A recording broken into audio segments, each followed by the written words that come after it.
Are you ready to help me choose a title for my next book? I need your votes.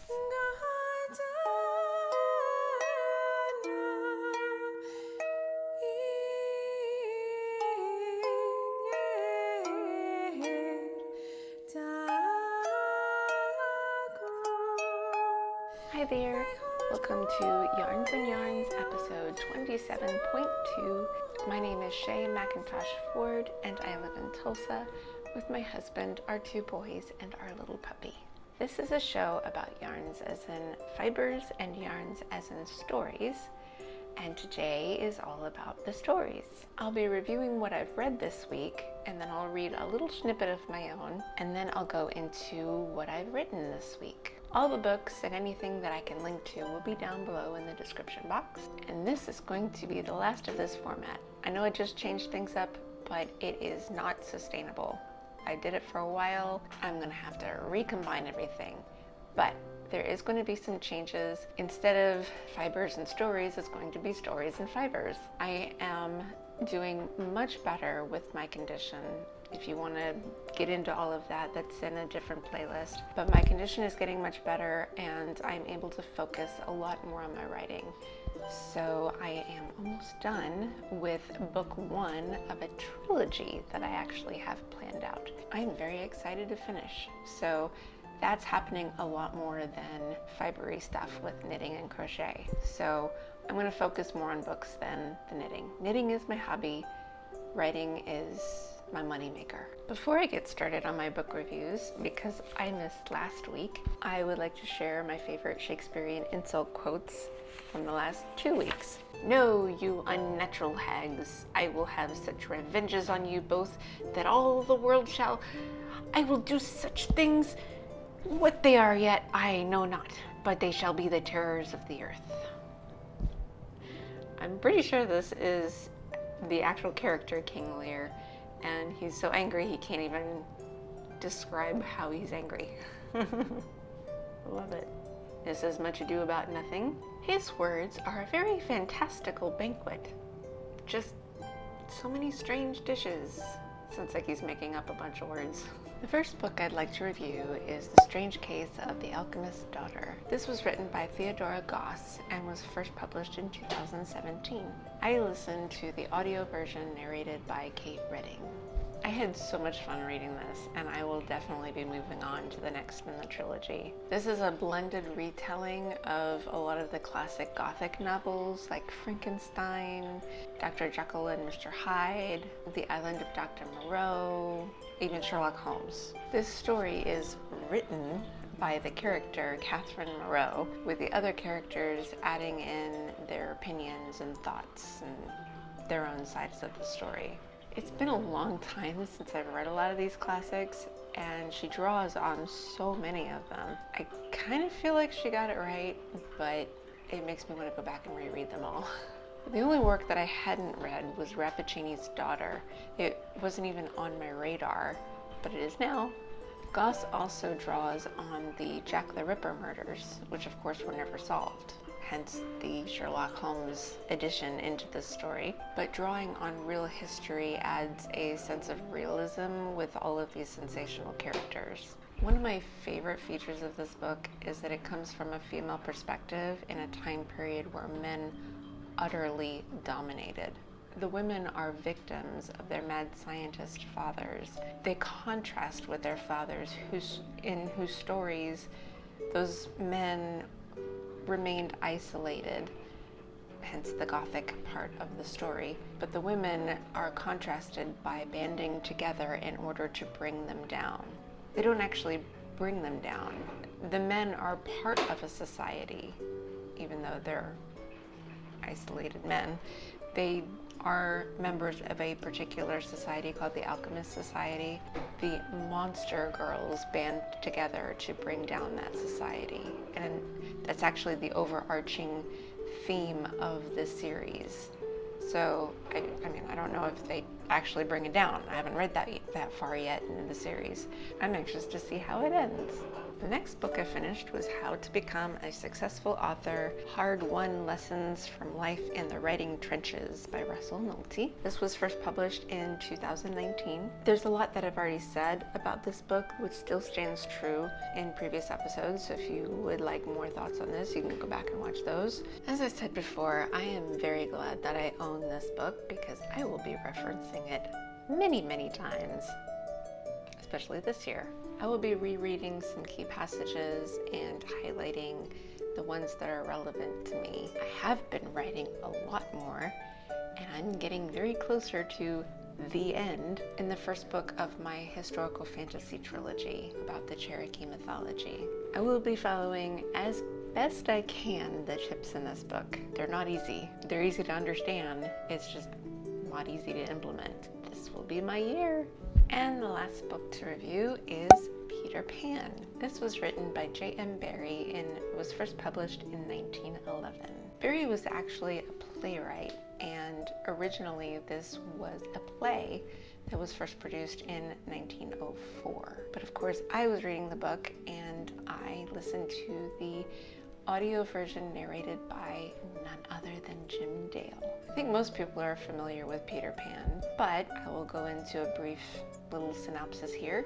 He is pretty much the boy who has never grown up. In this story, he brings the three darling children on a series of adventures in Neverland. The reason these three children are different than any others that are involved in Neverland is because one of them is Wendy, who's a girl. He has always ever had boys on Neverland. This is my first time actually reading this book. I was rather surprised at the violence in it. It didn't make it a bad book, it's just I was used to the Disney version where Hook survives. And of course, I cringe a bit when reading the racial slur names for the Pickaninny tribe that live on Neverland. But that's the same thing with any classic story like Huckleberry Finn and the description of the slaves.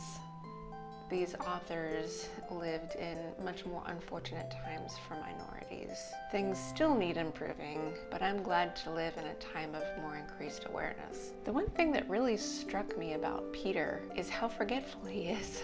It's almost like he had Alzheimer's. And at first I thought, well, you know, he's lived for a very, very long time, just never having grown old. But then I remembered that there were things that I feel like my boys should have remembered from when they were smaller, and they don't. It's an aspect of childhood that on one hand is charming because children are always just living in the moment, but on the other hand, it's very sad because good memories give us joy. I got a real kick out of Mr. Darling putting himself in the kennel for inadvertently allowing his children to become kidnapped. It was funny because he almost didn't want the children to begin with when they were born.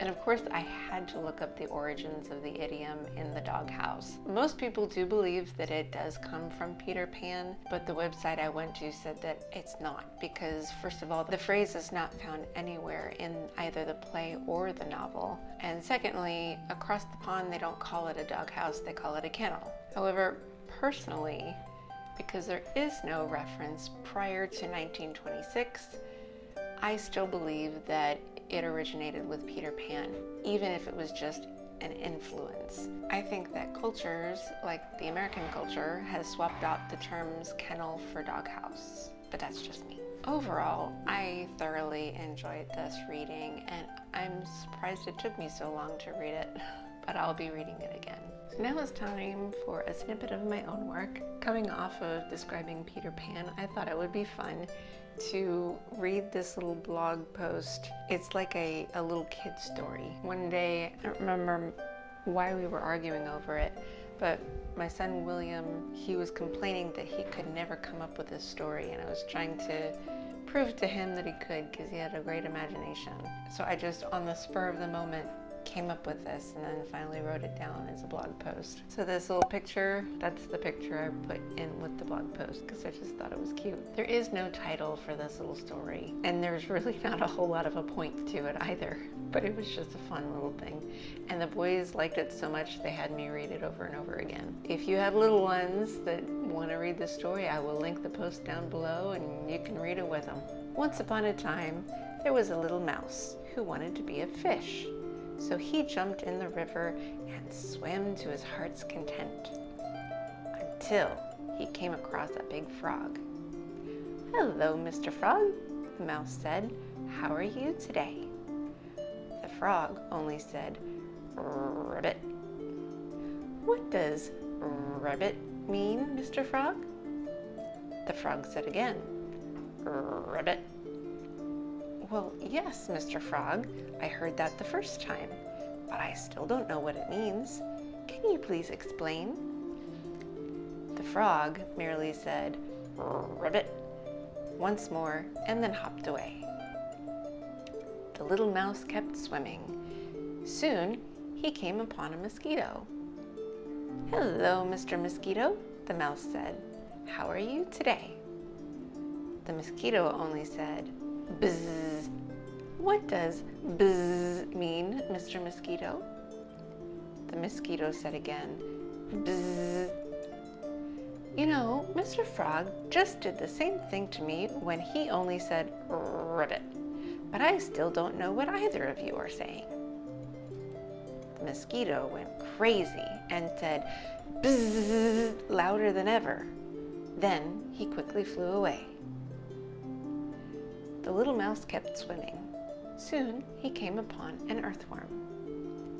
"Hello, Mr. Earthworm," the mouse said. "How are you today?" The earthworm said, "I'm doing well. How are you?" The mouse was relieved. "Oh, I can understand you. I couldn't understand Mr. Frog or Mr. Mosquito earlier. All they said were ribbit and bzz." "Turn around and look at them," said the earthworm. So the mosquito turned and looked. Mr. Frog ate Mr. Mosquito. "That's what they were saying," said the earthworm. Mr. Frog was looking for lunch, and Mr. Mosquito was trying not to be lunch. "Wow," said the mouse. "What do you eat, Mr. Earthworm?" "I eat dirt." "What does dirt say?" The earthworm shrugged. "Nothing." "What do you eat, Mr. Mouse?" "I eat cheese." "What does cheese say?" The mouse shrugged. "Nothing."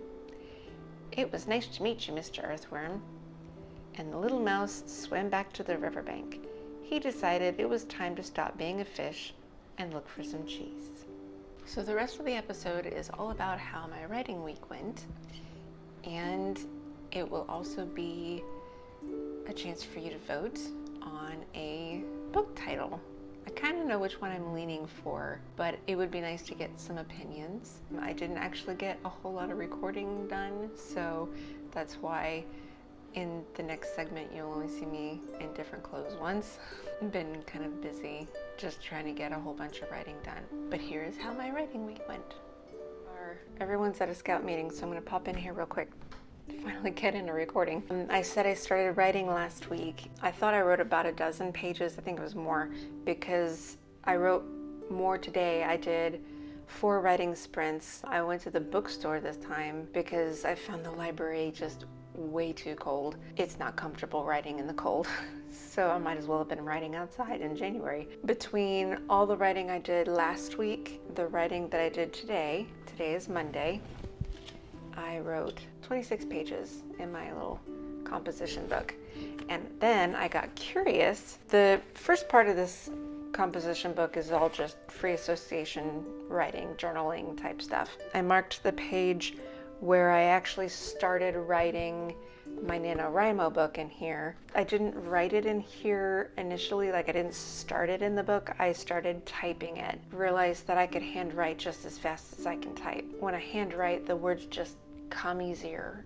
So I got curious to see how much of this book I handwrote my NaNoWriMo book in. All of these middle pages are my NaNoWriMo novel. The working title right now is Dressed in Stone, and I'm working on that one.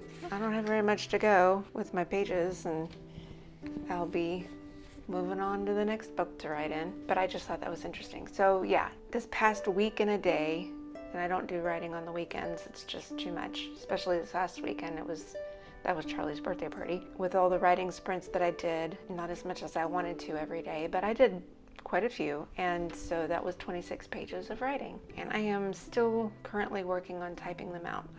What I'm trying to do is do my handwriting during the day and typing them up at night. Hopefully I can keep up with that. So what I have so far typed up, I have 63,556 words typed up. And I am nowhere near done typing up what I wrote out. So there's probably a good 70,000 words so far in my book, but we'll see. I'll give you a final count at the end of the week. On Tuesday, I was able to do about 3 sprints. I did not go back to the bookstore because if I go there, I feel obligated to buy something. So I bought a coffee. I'm still figuring out coffee with my condition. It didn't work because I can have coffee every other day. And this was supposed to be the off day, and I had been doing well, and so I thought, well, I'll just try it, but no. I might go back for tea. I might alternate tea and coffee and see if that helps. Instead of the bookstore, I went to the mall because I'm not obligated to buy anything, and I won't have a puppy and a husband interrupting me. But I could only get in about 3 sprints because I had a dentist appointment. That was about 5.5 pages of writing. Yesterday was Wednesday, they did distance learning. That meant no writing for me. Today is no writing because now it's a snow day. And tomorrow's going to be a snow day. I might try to get some writing done, but I still have 17.5 pages to type up. While the boys are not in school, and when I'm done with this video, I will be typing furiously trying to get all this done because I still don't have a word count to give you, not an exact one. But as of now, what I have typed up is 65,186 words. When I'm done putting this video together, it's going to be the typing so that hopefully I can post a word count.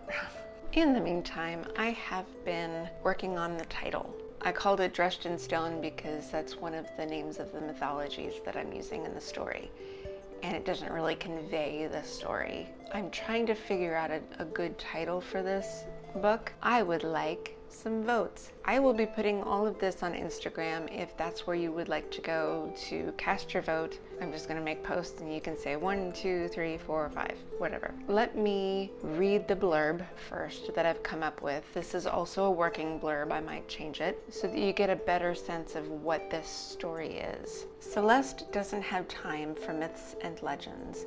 It's 1899 and she is busy working the farm in Oklahoma Territory. But when crushing debt puts her and her kid brother in child labor, she escapes because she accidentally kills the landowner's son. Now she is on the run with the help of a tiny creature she never thought to exist. Ripple is one of the moon-eyed people of Cherokee mythology. She's a miniature albino woman who aids Celeste in traveling back to the land of her ancestry in northern Georgia. Following clues from an old diary and map, they are in search of a hidden cache of gold, which would allow Celeste to free her little brother from the abusive landowner. So that's basically the story in a very small nutshell without giving away too much. I have different title ideas that I can't make up my mind on, although I'm leaning towards certain ones. And then there's some that I'm not sure about, but I'll put them out there in case people seem to like them. I just want to know what title hits you. What tells you, this is a great historical fantasy. I might want to read this. The first title I have is Starving for Gold. That plays on this theme of hunger, desperation. Part of the hunger runs through the story. Celeste at one point has to disguise herself as a boy because she has yellow eyes that makes her instantly recognizable. And then of course she's wanted for murder. So she dresses as a boy and she knows that the best way to avoid that time of the month is to starve herself because they don't eat very well on the farm, and the only time she gets that particular function is when they have a holiday and she eats well. So she's literally starving herself to avoid that so that she can play the part of a boy that much easier. And she's very practical. She finds that function very interfering in her life. She just wants to get her chores done without anything getting in the way. The second title is Gold and Stone. This plays on the gold, obviously, not just the gold that they're searching for, but her golden eyes. Like I said, she has yellow eyes. The other thing I meant to say is that I'm thinking that the whole series title, the trilogy title, is going to be The Golden Cherokee, because it's all about her, about Celeste. She's the main character, and so it's going to be The Golden Cherokee because of her golden eyes. The Cherokee people were driven out of Georgia because of gold. I find it fitting that she goes back to try to find gold, because it belongs to her. It belongs to the land of the Cherokee people. But she represents the gold in the story. And then there's stone. There's a lot of references to stone in the story, starting with this little stone skirt that the little brother builds around the tree for the Moon-Eyed people. She thinks he's going crazy because she doesn't believe in the Moon-Eyed people, but he builds this stone skirt around the tree, like just sets up all these stones around the tree in their dooryard, because it mimics the caves they had to leave when they lived in Georgia. And the Moon-Eyed people love that. It helps the old ones remember when they lived in those caves. There's also more mythologies that deal with stone that I'm not going to talk about because it would be a huge spoiler for the end of the story. But the other thing is that Ripple, the little albino woman, being albino, they travel at night. That's why they're the Moon-Eyed people. They don't really see very well in the day. They see much better at night. And in the moonlight, she tends to look like a little stone wandering in the fields. Celeste is gold and Ripple is stone. And that leads to the next title, which, if gold and stone is too plain and doesn't really say much, I thought maybe The Adventure of Gold and Stone might work, but that plays into the same thing.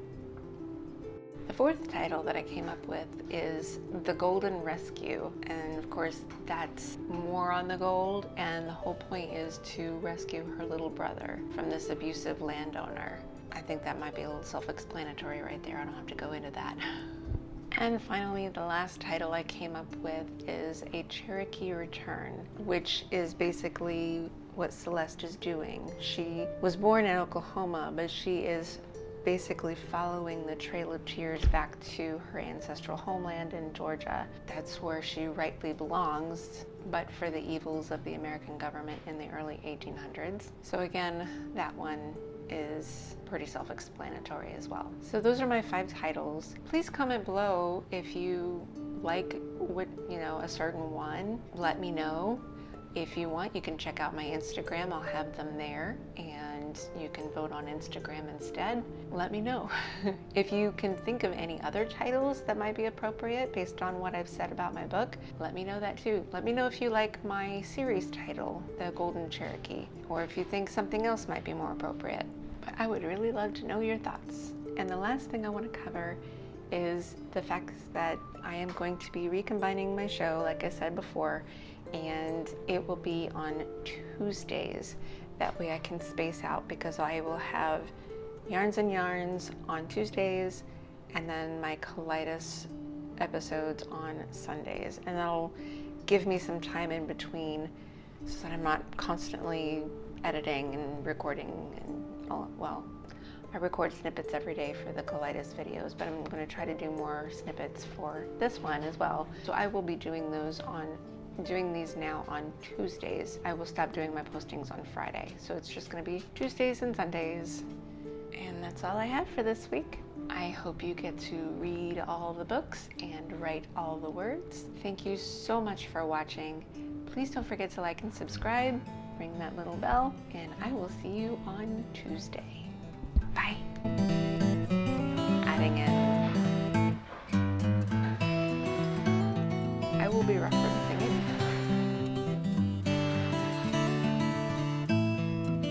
Your face has snow. You're cute, puppy. Of course, I read the book. Cultures like Americans. Charlie, can you guys stop for a little bit so I can finish this.